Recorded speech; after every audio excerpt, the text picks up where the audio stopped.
asking a lot.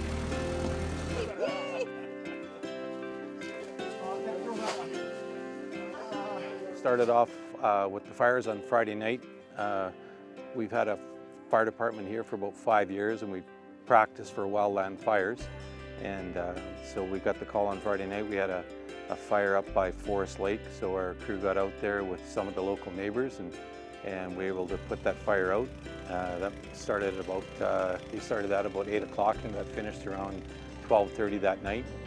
And then the following morning on Saturday, we went out and created our own patrol. So we went out towards Big Lake and towards the Police Lake, and then out to the power lines behind Forest Lake. There we found there was a fairly aggressive ground fire running along the edges of the transmission lines out there. So we got together there, and we basically stopped the fire on the edges of the transmission lines. We had 14, and then I think there was about another 8 that were out at McLeese Lake, or 8 from the ranch.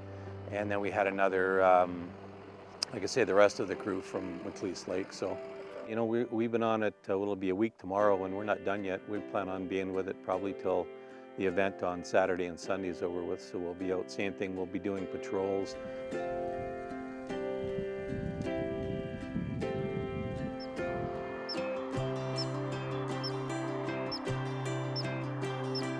We're delivering in support to the Tyee Lake Fire Department.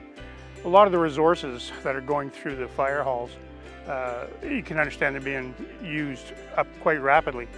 And a lot of times the smaller stations like this, when the goods get to them, they're provided by the province and by local communities.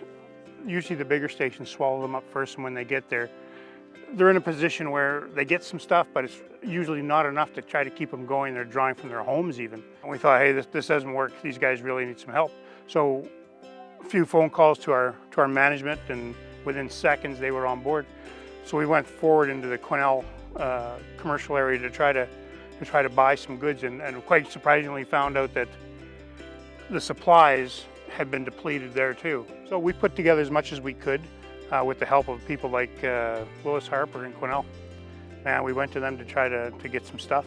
We didn't ask them for anything, but they just jumped right on board and put a huge discount in their cost and gave us some stuff. And we had as much as we could get locally that we could garner, and then the rest came out of Prince George. And we thought we were going to be a little bit bumped off there because of even Prince George is in a tight spot where they're getting a lot of grocery shelves are going empty.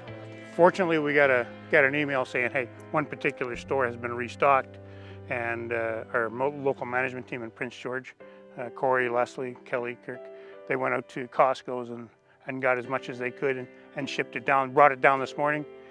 We grabbed the horse trailer from my place and loaded it up with a pallet full of water and as much as we could, and to bring it down here to try to support the small community.